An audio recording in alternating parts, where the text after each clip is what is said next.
तो मैम दोनों क्यों देना, मतलब अगर सीजीएल दे रहे हैं तो सीएचएसएल की क्या ज़रूरत पड़ती है? अगर मैं बात करूं एसएससी की और आप ख़ास तौर से सीजीएल की तैयारी कर रही हैं और आप एमपी से हैं और यहाँ दिल्ली मुखर्जी नगर में आके तैयारी कर रही हैं, तो मैं ये जानना चाहूँगा कि आपने यहाँ पे क्या कोई कोचिंग लिया है जिसकी वजह से आप तैयारी कर पा रही हैं? हेलो दोस्तों, welcome to UPSC prep and motivation. मैं आफाक आपका हमारे channel UPSC prep and motivation में फिर से स्वागत करता हूं। आज हम जिस एस्पिरेंट से मिलने वाले हैं वो यूपीएससी की नहीं बल्कि एसएससी की तैयारी करते हैं। एसएससी सीजीएल की तैयारी इन्होंने स्टार्ट करी है, तो इनसे जानेंगे कि अपनी तैयारी को कैसे करती हैं और मुखर्जी नगर में अपने रह के तैयारी को कैसे फाइनलाइज करती हैं। Hello ma'am, welcome to UPSC prep and motivation. आपका शुभ नाम? शिवानी पांडे। मैम आप कहाँ से बिलोंग करती हैं? एमपी। मैम आपका ग्रेजुएशन कहाँ से हुआ है? एमपी से ही हुआ है। मैम अगर मैं बात करूं कि ग्रेजुएशन की, तो आपने बैचलर्स करी है या फिर सिर्फ बैचलर्स करी है या मास्टर्स डिग्री भी करी है? मेरा बैचलर्स भी कंप्लीट है और मास्टर्स भी। आपका बैचलर्स और मास्टर्स दोनों एमपी से हुए? हाँ। तो मैम अगर मैं बात करूं एसएससी की, तो आपको कब से लगा कि हाँ एसएससी करना चाहिए? जब बैचलर्स कर रही थी तो मेरे साथ के फ्रेंड्स वगैरह ने बताया कि मतलब ऐसे सिविक प्लेटफॉर्म ऐसा है जिससे करियर बना सकते हैं या मतलब जॉब होती है उसमें, तो एक ऑफिसर लेवल की। तो मुझे लगा कि हाँ मुझे एसएससी करनी चाहिए, तो वहाँ से फिर तब से मोटिवेशन आया कि एसएससी करूँ। तो मैम अगर मैं एसएससी की बात करूं तो एसएससी में दो पार्ट होते हैं, एक होता है सीजीएल और एक होता है सीएचएसएल। तो आप इस बार किस चीज़ का एग्ज़ाम देंगी? इस बार सीजीएल का भी दूंगी एंड देन आफ्टर सीएचएसएल भी है, तो दोनों। तो मैम दोनों क्यों देना, मतलब अगर सीजीएल दे रहे हैं तो सीएचएसएल की क्या ज़रूरत पड़ती है? एक्चुअल में मेन फोकस सीजीएल ही है, लेकिन एक बोलते हैं ना कि ऑप्शन भी लेके चलना चाहिए, तो वही है। मैम अगर मैं बात करूं एसएससी की और आप ख़ास तौर से सीजीएल की तैयारी कर रही हैं और आप एमपी से हैं और यहाँ दिल्ली मुखर्जी नगर में आके तैयारी कर रही हैं, तो मैं ये जानना चाहूँगा कि आपने यहाँ पे क्या कोई कोचिंग लिया है जिसकी वजह से आप तैयारी कर पा रही हैं? हाँ, कोई मैंने इंडिविजुअल क्लासेस ली हैं यहाँ पे। तो मैथ्स के पुनीश चौधरी सर मैथ्स और इंग्लिश की क्रिस्टोफर सर पे। बाकी जीएस मैं मतलब यूट्यूब से ही पढ़ती हूँ। सो बेसिकली अगर मैं बात करूँ मैम खासतौर से कोचिंग से रिलेटेड, तो आप इंडिविजुअल क्लासेस करती हैं, तो डेडिकेटेड जो है कोचिंग है जिसमें सारी की सारी चीज़ें एक ही जगह पे पढ़ाई जाती है, आपने उसे क्यों नहीं चूज़ किया?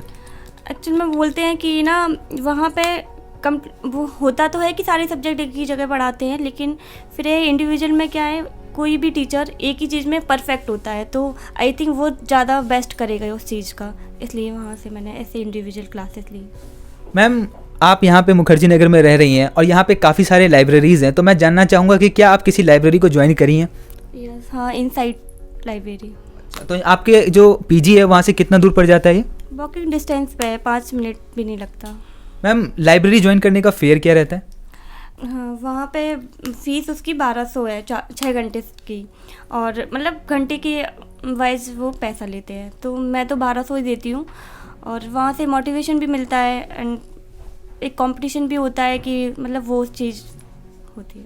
मैम अगर मैं बात करूं ख़ास तौर से एसएससी के लिए, काफ़ी सारे ऐसे एस्पिरेंट्स हैं जो एसएससी की तैयारी तो करना चाहते हैं, पर वो दिल्ली में आके तैयारी नहीं करते हैं, जो कि आउट ऑफ दिल्ली रहते हैं। वो चाहते हैं कि घर से ही तैयारी हो जाए, ज़्यादातर ऑनलाइन कोर्स खरीद लेते हैं। अगर वो चाहें कि दिल्ली में आके तैयारी करें तो उनका खर्चा बहुत हो जाता है। तो मैम मैं ये जानना चाहूँगा कि आपका पर मंथ कितना खर्चा हो जाता है? मेरा पर मंथ 50,000 तो हो ही जाता है, क्योंकि 9,000 मेरा पीजी का रहता है, लाइब्रेरी भी रहती है 1200, और बाकी भी हो जाते हैं बुक्स भी।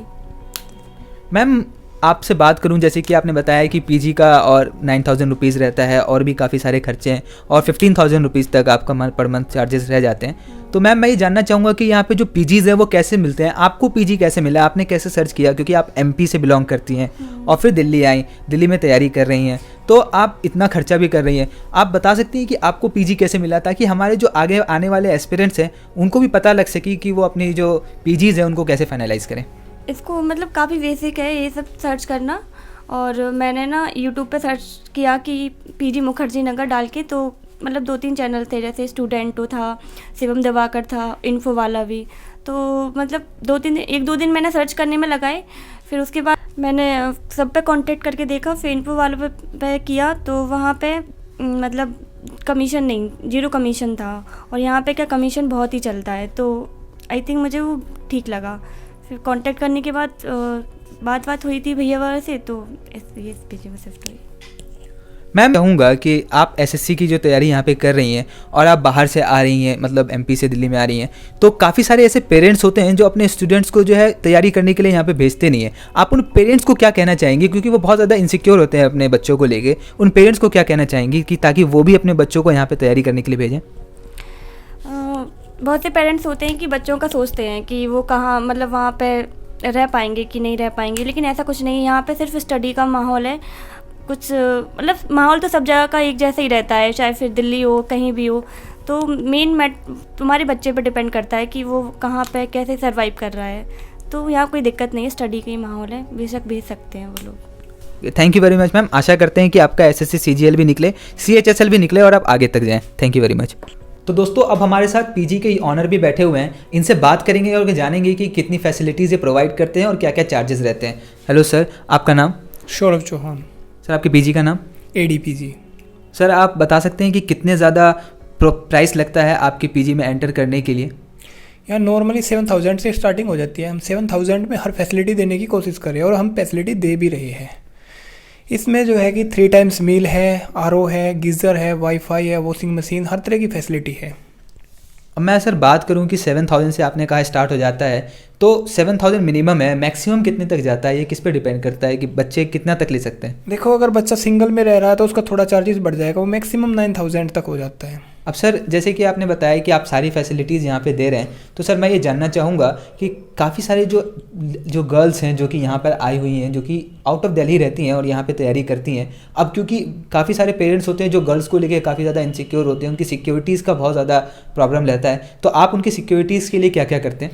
सिक्योरिटी के लिए मेन गेट पे कैमरा लगा हुआ है, बाकी हमने सिक्योरिटी गार्ड भी रखा हुआ है और इसके बाद हम आते रहते हैं, रेगुलर चेक के लिए आते रहते हैं कि बच्चे को कोई प्रॉब्लम ना हो, किसी तरह का कोई सिक्योरिटी इश्यू है तो हम उसे एकदम सोल्व करते हैं। Thank you very much sir.